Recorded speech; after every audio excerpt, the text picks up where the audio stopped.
back to another episode of Wir'd Up. More importantly, episode 2, and it's going to be a good episode. Last week, I was able to catch up with Veronika. He is a radio personality in Zim, well regarded, and he was on set with me in the studio, and we had a really good time. So if you haven't seen that episode after this one, go ahead and check that out. But now, as we look to episode 2, and as I promised, and I'll continue to promise, my guests are always interesting, exciting people, and people worth getting to know. So sitting with me to my left and wired up with me for episode 2 is Veronika Steyn. So first and first, good morning, Veronika. How are you doing? Hi, Sipiwe. I'm amazing. I'm excited to be here and chat to you. Yeah, well, thank you for making time to get into the studio. I know you had to switch a couple of things in the diary, but I really appreciate you making the time, and it's going to be a good episode. I'm excited. Yeah, me too. I'm always excited to have guests on, and you're one of the guests I've been looking forward to. Yay. So, a little bit of introduction for Veronika, also known as V. So, I'm sure if you can tell, not exactly Zimbabwean accent. She was born in Ukraine. Yes. And spent a lot of her childhood there. Yes. And then when she was a little bit older, well, a lot older, eventually made her way to China. Yes. Where she fell in love. Yes, met I a man, got married, and they moved to Zimbabwe together. Since then, she has kept up with her studies. She's now a fully trained psychologist and has specialized in psychosomatic medicine. That's right. She's also a Reformation practitioner. We'll touch on that a little bit later. Sure. And a sound healer. Yes. So really a full bag of tricks here when it comes to the mind and the body, and a unique approach to healing in itself. Have you got anything else to add to that intro? Yeah, that sounds good. That sounds good. Yeah, thank you. So just a quick, briefly. So for people who don't know what Reformation is, tell us a little bit about it. Okay. So, Reformation, it's a modality that has been discovered by a local healer. She has developed it from a pre-existing tool called myofascial release. So I think that let's first discuss the meaning of the word modality, because some people might not know what that means. So modality, it's an instrument that we use, or a tool that we use to better our mental, physical, and emotional health, right? Yoga is a body modality. Massage is a body modality. Having a psychological consultation is a modality that allows us to peer into our mind. So all these different tools are called modalities, right? So Reformation is a modality that allows you to work with your body. Now, when we say work with your body, it sounds really broad. So I'm going to narrow it down what that means in terms of Myo. Myo is a very special technique that allows us to release fascia around your muscle. So let me tell you a little bit about what fascia is.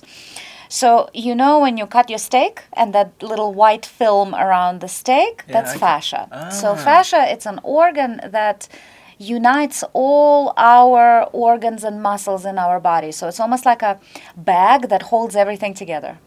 So when your muscle is tired or tense for a very long time, fascia around it gets stuck and gets really tense as well. So at one point when you want to relax that muscle, but the fascia is still stuck, you won't be able to do that. So in Myo, we get in with a very deep manipulation into your tissue, and we release that fascia so your muscle can breathe. So it doesn't only do good to your muscles, it also allows your lymphatic system to relax and breathe. So everything that doesn't want to be in your body anymore can leave your body through various ways. And it allows all the channels in your body to open. So nutrients can go through, water can go through, and the body can regulate itself. So my practitioner is somebody who would be helping the body to heal itself. We're not so much doing it for the body, we're just opening the door. Okay. And then the body switches on and regulates itself. That's like a most beautiful thing about a human body, that it can do that. Oh, wow. Yeah, so earlier this week, I was actually booked in for a little My session. Nice. With you. Okay. But then you ditched me. I'm You gonna cancelled. see you on Monday. Yeah, that's fine. I was very disappointed. I was looking forward to it. Okay, it's coming. It's coming. It's coming. So, Yeah. V, before we get into the podcast and the episode and what we're going to discuss, I just want to do a little icebreaker. Okay. All right? And it is called Millennial Advice. Okay. So I'm going to read out a situation or scenario, Yes. and then you have to give what you think is the best advice and the Ooh. way forward for that person. Ooh.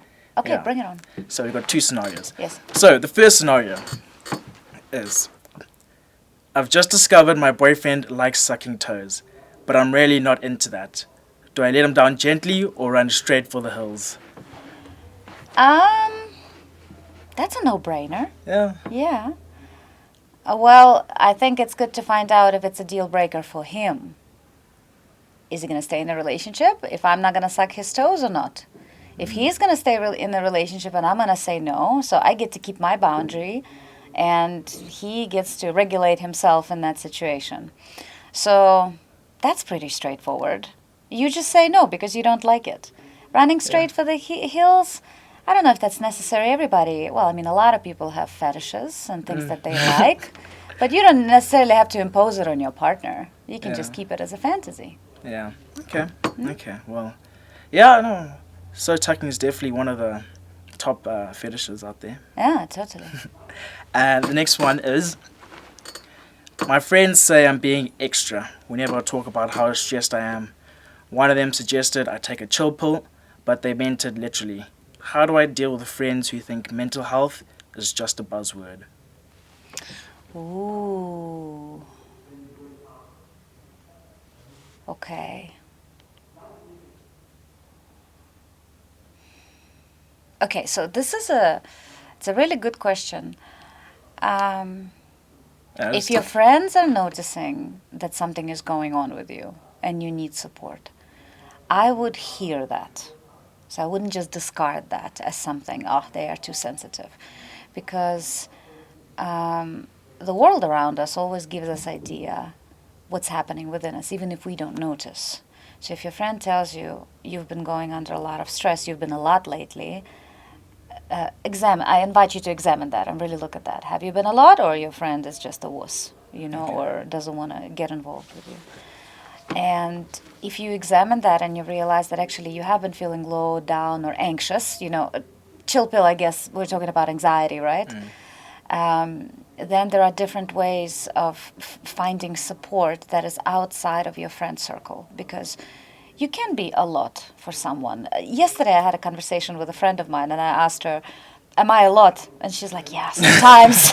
I know, because I struggle with anxiety myself. So when you hear it from others, pay attention to it, go within yourself and see if it's true. And I think that's the best thing that I can say in this particular situation. Yeah. Well, thank you. That was good advice, and thank you for indulging with me in a little icebreaker. So, now let's get into our conversation. Okay. So, as I mentioned earlier, you moved to Zimbabwe, and you moved in 2011. No, before that. What is that? So I've been here for 7 years. So what is it? 24 now minus 7. That's 2017. 17. Yeah. Okay. 7 years. So a couple of years. You've experienced Zimbabwean culture and the way people perceive things. And on our topic of mental health, we know that's stigmatized around the world, but particularly so in Zimbabwe. Why do you think it's such a taboo topic in Zimbabwe? Also a wonderful question. So I've been thinking about it, and I'm just going to give you my perspective. Yeah, so I'm not saying that that's 100% right, but it's just what I've observed. So Zimbabwean culture, white Zimbabwean culture and black Zimbabwean cultures are both very traditional cultures, and they are both very masculine cultures.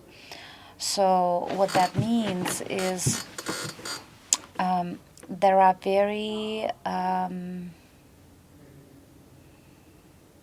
defined roles for both men and women in a society. And you can guess what they are. Yeah, man provides, has his shit together.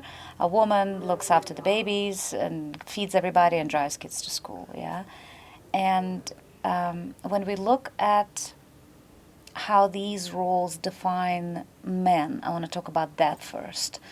So, a lot of fellas in Zimbabwe have gone through a system of boarding schools, which are full of regiment and rigidity and rules and sometimes abuse, mental or physical. I think it's getting better, but a generation of men who are now 50, 55 years old have gone through a significant trauma in their time when they were It's crazy. raised. The stories are crazy. Yeah, they're crazy. What my husband was telling me about his time in a boarding school would make me cry. And at the time, before he started exploring what it did to him, he would laugh about it, and I couldn't understand why. And later I've learned that it's a defense mechanism. You know, so these men now get together and have a beer and share war stories without having been to the war, but what happened to them in those schools is actually super violent. So, and they laugh about it because that's the only way to address that. And that kind of conditioning creates a certain kind of person, a person that has to power through challenges, a person who is not allowed to express emotions or cry. We're talking about men, right? A person who is not allowed to speak against an injustice for the fear of being condemned by elders or by peers. So it's an incredibly toxic environment that people have grown up in. And when you, from a young age, learn to not have softness in your heart, to not be not okay with abuse, you carry that on in your older years. And another thing that creates is when you look around Zimbabwe, it's drinking culture. Yeah. Everyone is drinking. And again, let's talk about dudes, yeah?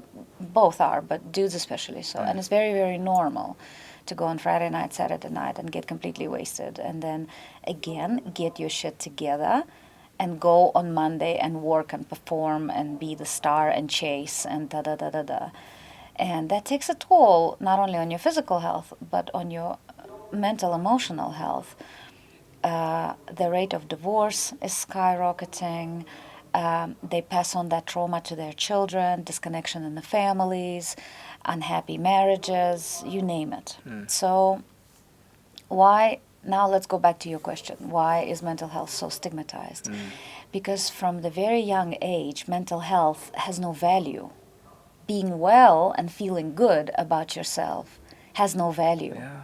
So then when you grow up, you have to keep pretending that you are fine, but you aren't anymore. You're on antidepressants or on horrendous medication just to make you desensitized from how you really feel. Well, some people might not even acknowledge that Exactly. they're feeling down. Or, Exactly. Because, and it's, I see it in my practice all the time because it's too scary. Because if you sit for a second and feel how you feel, you're afraid that it'll crush you because you feel so shit, you know. So for ladies, it's a little bit different. Women have historically been known to seek help and support from the community around them. So it's a little bit less stigmatized for a woman to be perceived as weak, which again has nothing to do with reality. You know, expressing your emotions and caring about how you feel has nothing to do with weakness.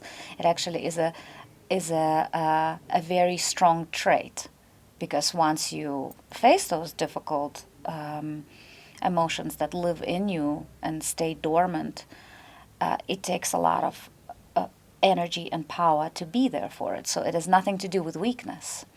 But women tend to reach out more, share with their friends, share with their family of how they feel. So historically, women come to therapy more than men, but I think it's slowly changing, and I'm really excited about it as well. I can see it in my practice. I get more and more men, which is incredible.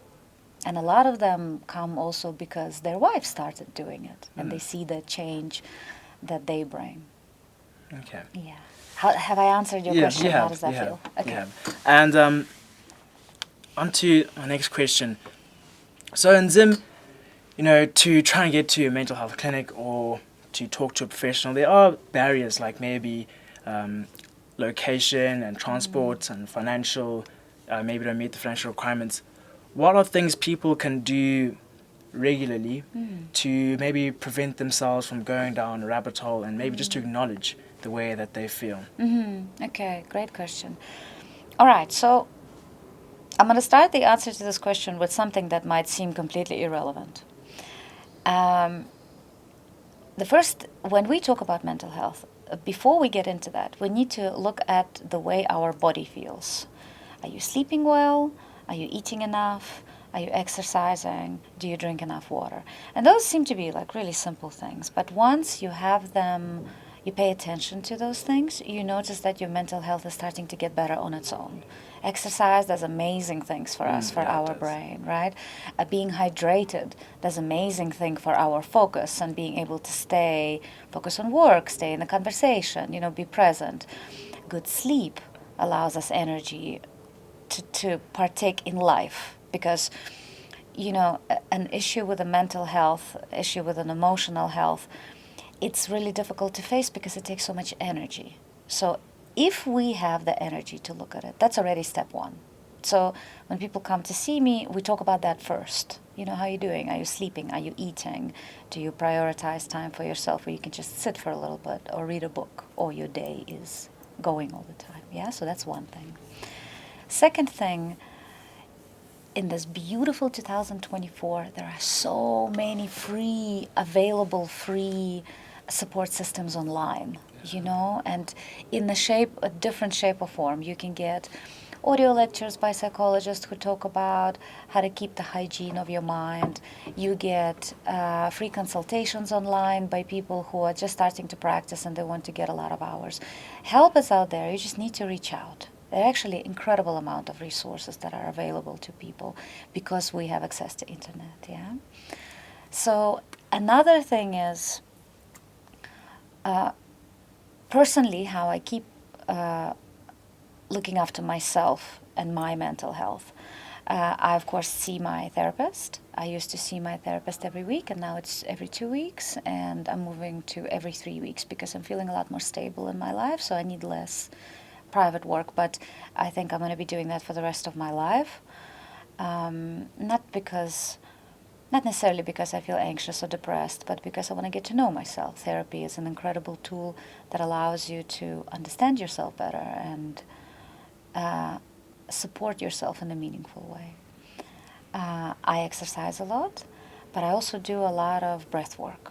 And breath work is something that regulates your nervous system, and it helps you with anxiety, depression, general lack of energy, confusion of your mind. Because when we do breath work, not only we allow a lot of air that feeds our brain, because brain really, really needs it. The best environment for your brain is cold with lots of air and being outside. Oh, really? Yeah, so you work in the most effective way, and hungry as well.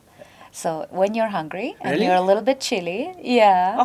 I thought I always shut down and I could get very hangry. Yeah, no, that's a different deal, hey? Okay. But if you want to focus on something, on a project, it's a really good idea to do it not straight after lunch. Okay. Because then all the blood flow and all the energy that you have goes to your brain instead of your digestion, because our digestive system takes up about 25% of all the body energy. Oh, So if you want to do the brain stuff, don't rush to eat a lot. Yeah, snack is fine, but just don't overload yourself. So I'm sorry, I'm sidetracking. So breath work doesn't only allow your brain to function at the optimum level, but it also allows your nervous system to decompress. So we've got a sympathetic nervous system that's really active, and it's a system that allows us to move, to make decisions, to have conversations, to be active. And then we have a parasympathetic nervous system that allows us to rest and decompress. So a lot of psychological disorders become overwhelming when we experience very high stress. So to bring that stress down, it has to do with activating the parasympathetic nervous system, bringing you into the states of relaxation. And breath work does that for you. And I have also noticed that when you breathe regularly, your mind becomes more and more sharp. So you're able to examine the beliefs that are running you, that don't serve you anymore, more clearly, and gives you ability to let them go. Okay. Okay. So a lot of free stuff online. Yeah, to just sum up your question, what do we do if we don't have money or we don't have transportation fees to go and see a psychologist? A lot of free stuff online, looking after your body, just taking care of your hydration and sleeping and eating, and breath work. Breath work. And of course, not to forget meditation. Yeah. And so often when we look at how people can improve their mental health, at times, physical activity is overlooked. How important is it to incorporate some physical activity into, maybe not your daily routine, but into some sort of routine to increase your mental well-being, make it better? Also a great question. Do you work out? I'm getting back into it. Okay. I'm not working out, but getting back into running. It's been tough, but Nice. Okay. getting back into it. So when you run, how do you feel? During it? Yeah. Oh, that's awful. Yeah, it's not the best. Okay. But that's fine. Okay. As you run, is there stuff on your mind? No, I listen to music. Okay. Yeah. And so, Keeps me going. great. So that's one of the benefits of sport. Once you are in touch with your body and in your body, and you're powering through those muscle aches, and you focus on your breath, and you listen to the music, your mind is resting. It's free. So it's an amazing way of stress release. Yeah, it is. Because stress is what is stress? It's the your heart beats fast, your monkey mind is going, you're like running around the same thought over and over again, not knowing how to stop it. So exercise will break you out of that. Your heart starts beating differently because you're moving your body. Everything settles down, although it doesn't seem like it because everything is on fire while you exercise. But most importantly, your mind settles down. It has the opportunity to just while you focus on your body. Yeah. So that's one amazing way. And of course, when we exercise, all our wonderful hormones come online. You know, serotonin is coming out. That's allowing us the feeling of well-being and happiness, right? Yeah. When we complete the workout, we feel really good about ourselves, right? Not during. During is horrendous. But afterwards. And then dopamine comes in as well. So all the good hormones that make us feel good activate while we exercise. Yeah. And so, thank you. So, V, when I said V is a little bag of tricks and it is very unique, I was being serious. So, another area into therapy, which you've researched about and very knowledgeable, is psychedelic therapy. Now, to Zimbabweans, that may sound foreign or unfamiliar. Explain what psychedelic therapy is to us. Okay, so psychedelics it's a plant. Hold on, let me just regroup it in my mind. Psychedelics are substances. Some of them are plants, and some of them are chemical substances that the plants have been around for thousands of years in indigenous cultures to look after mental and emotional health of its people. And the chemical substances have been discovered at the beginning of the 20th century, and they have as profound effect on the psyche as a plant medicines. So what I'm trying to say is there are two groups of psychedelics. The ones of a natural they come out of the earth, and the second group has been discovered in the lab, and they also come out of the earth. So we're going to get to that now.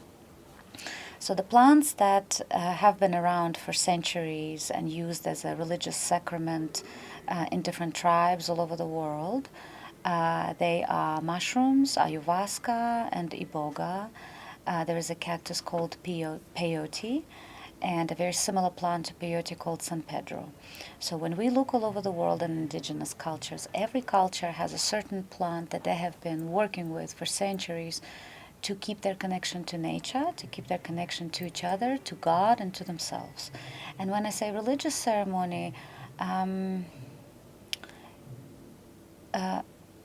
religious in terms of your communion with God, your Okay. ability to get in touch with the God that is within you, with your soul, with the Holy Spirit, right? So it's not anything crazy or scary. It's just your, almost like a prayer, but it's a lived-in prayer that you feel in your body. I know it sounds a little strange, but it is like that. Yeah, it is like that. So plant medicines, I believe, are a future of therapy. And over the last 60 years, when they came on the scene in the 50s and the 60s in the States, they became more and more available and famous. Psychedelic mushrooms came to America as a medicine from Mexico, although psychedelic mushrooms grow all over the world, but they were discovered by an American guy and brought to the States. And then LSD was discovered by, I think, Swiss scientist Hoffman. And LSD essentially is an extract, it's a compound of fungus that grows on wheat. Okay. So when he has extracted it, he was looking for a medicine to support pregnant women. Okay. And it didn't work, so he shelved it for 3 years. He just left it. He didn't throw it away. Usually the process is, you test something, it doesn't work, you chuck it. So he didn't throw it away. He shelved it.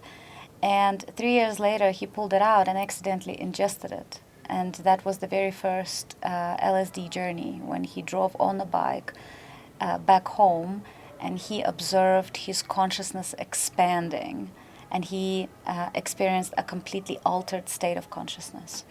So LSD research took off, and a company called Sandoz started sending samples of LSD to different medical institutions to see how people can use them.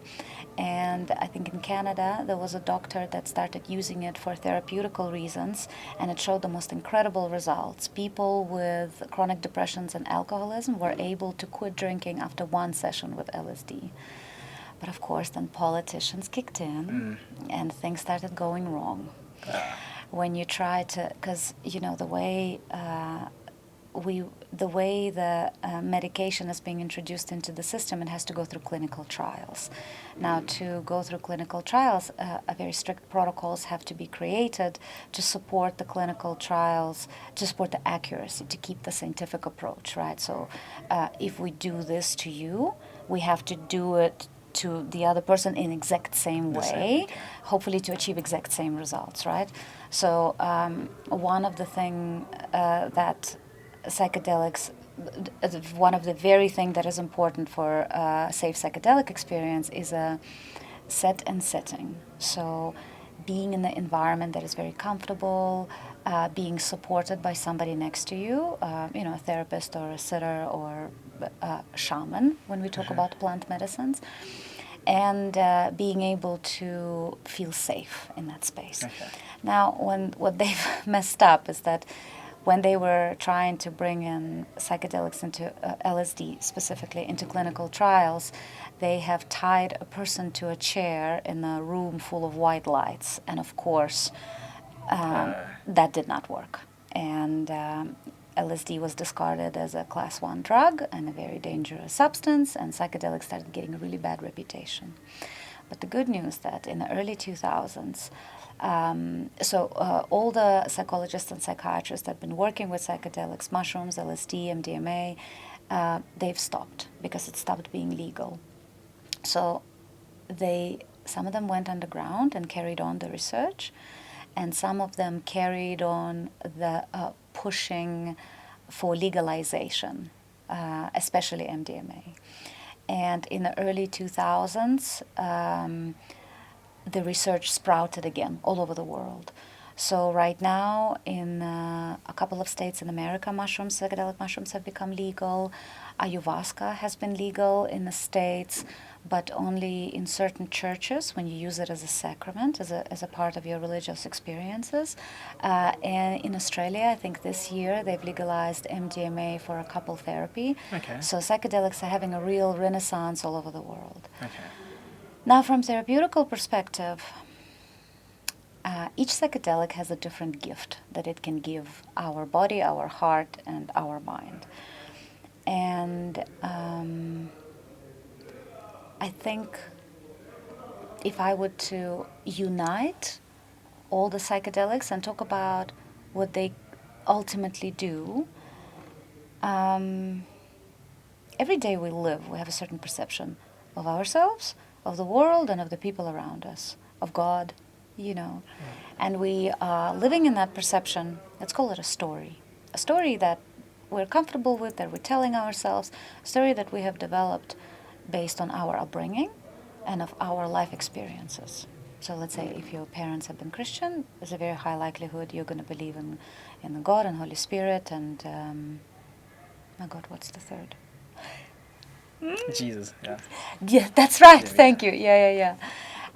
Or if your family has been Muslim, will most likely be your religion and the way you see the world, right? So that specific prism.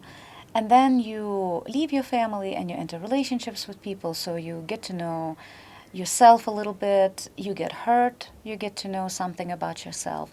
And as you go, this idea of who you are, what world is, kind of becomes your story. And it's good if you're happy in your story. Okay. You know, if you're thriving, if you are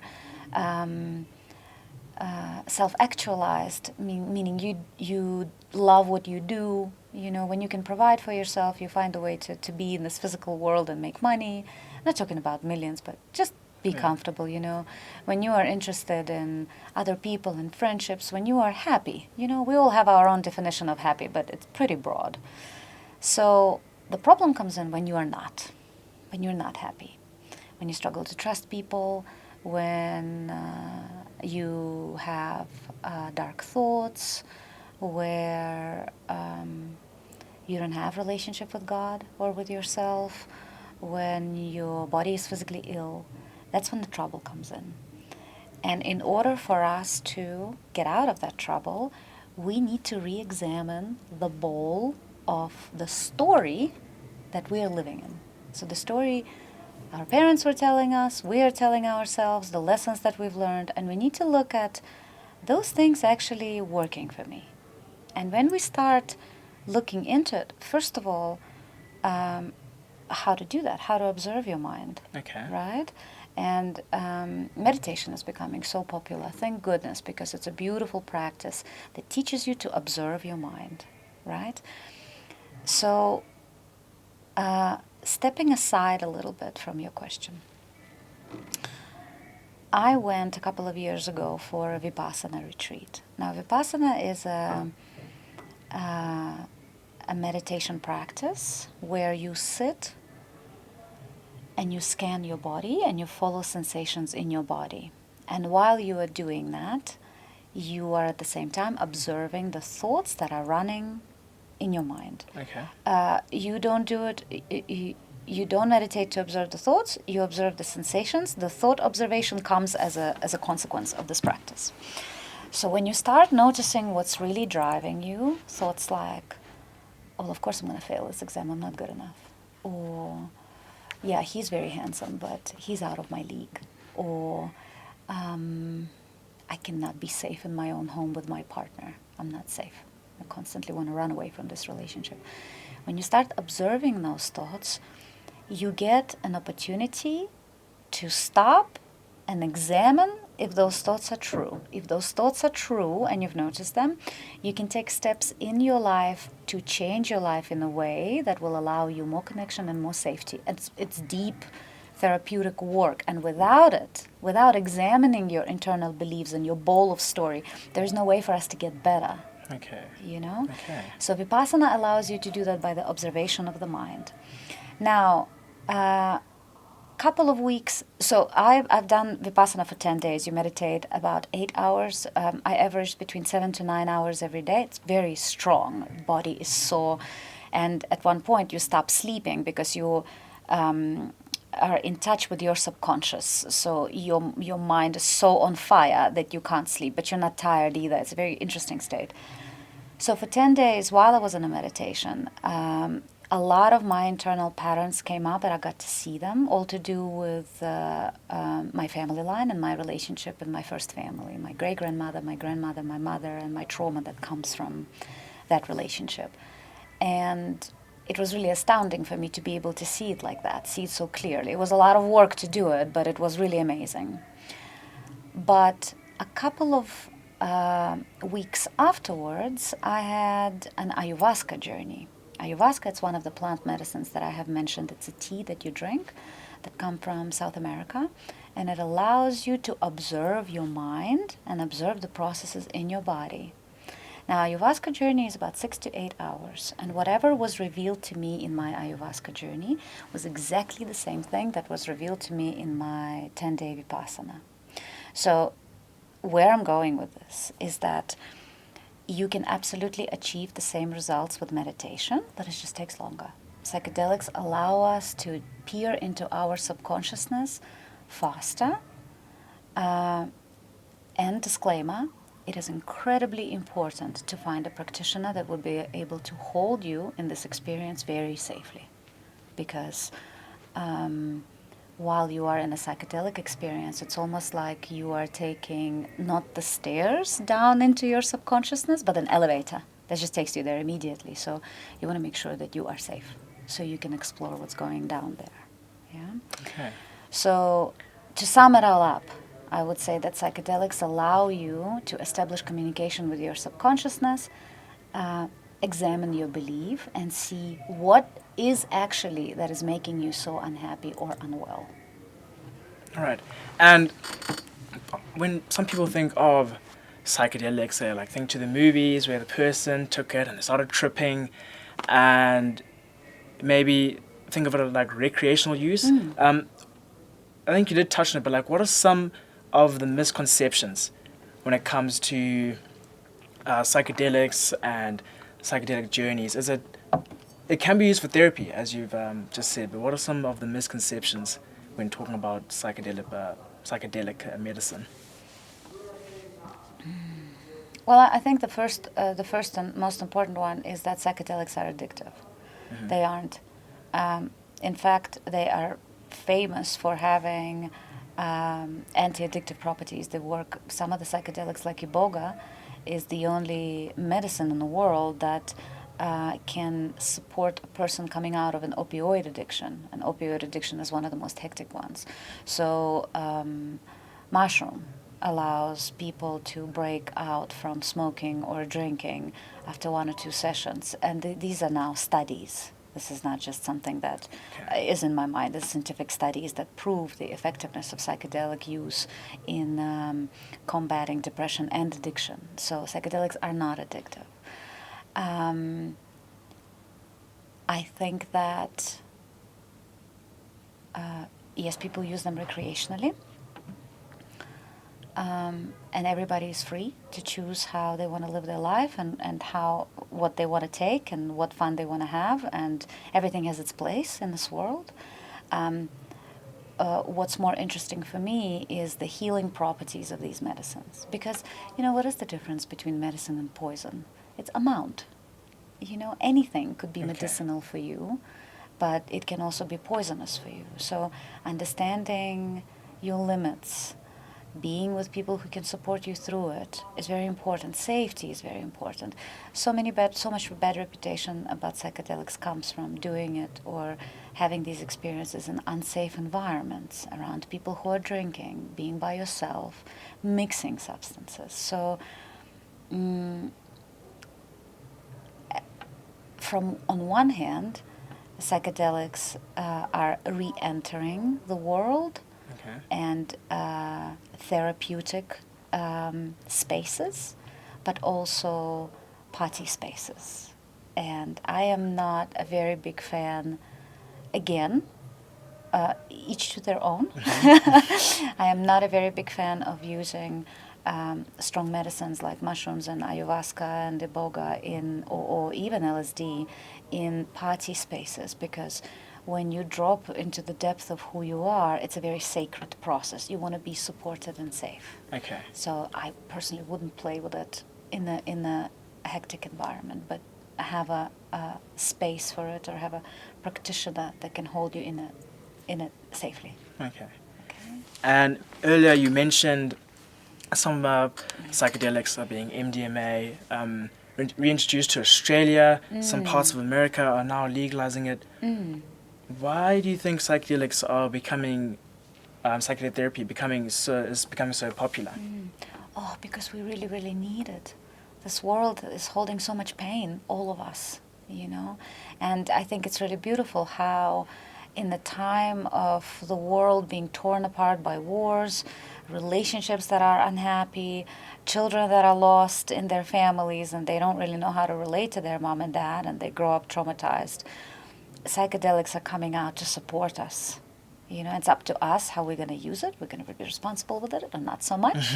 But we have this unique opportunity to facilitate healing for the world, because plant medicine is nature. Nature always holds us if we know how to relate to it respectfully.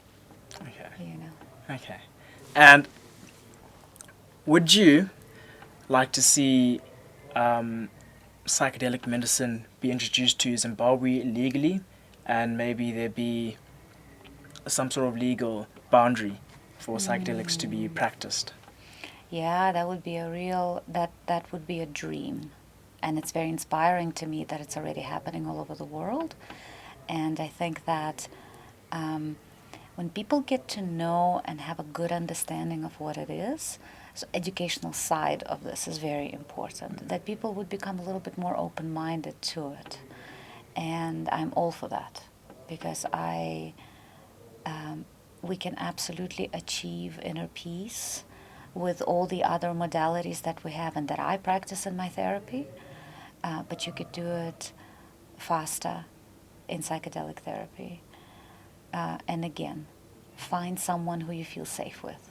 Don't just do it at the noisy party after 5 beers, you know. Okay. Just watch out, because it's just be responsible with your own health, you know. And I hope that we can get to the point everywhere where we can make these choices that are good for us. Okay. And obviously, you don't like to pass judgment. People can do whatever they want. But would you say there's a right way to maybe take psychedelic medicine? I don't think there is a right way. Okay. There is a variety of ways, right? You can take psychedelic medicine on your own with a friend who would sit and look after you. You can take psychedelic medicine with a therapist that has practiced, that has that as a part of their practice. You can take psychedelic medicine with a shaman, an indigenous indigenous doctor that has been working with psychedelics. It usually is passed from generation down to generation. I like those ways. Okay. Because those ways allow you to do the inner work, not only enjoy the effect of a psychedelics, because it's beautiful. Yeah. You know, you can get lost in it. Colors are amazing and the music sounds great, you know, but it is so much more than that. So I like when it's used for your benefit, not only to get out of yourself, but get more intimate with yourself. Okay. Okay, well, I've had a very educational time. I've learned a lot. Been very insightful. If you'd like to hear more of what V says, her knowledge, follow her on Instagram and TikTok. It's not always educational. She also has a blast on there. I'm always dropping little anecdotal quotes and things just to make you feel better. But going over, the Instagram and TikTok will be in the description. But I've been Wir'd Up with Veronika. Thank you again for making time and for coming to the studio, and you've been absolute honor to have. Oh, thank you so much. Thank you so much for amazing questions, and I had such a pleasure talking to you today. I hope I wasn't too roundabouty, because I can be like that. Yeah, well, no worries. Well, yeah, well, remember to exercise, remember to check in on yourself, and if you'd like to book a My session, talk to some professional, Veronika is definitely your go-to. But that's it for episode 2, and I'll see you guys next week.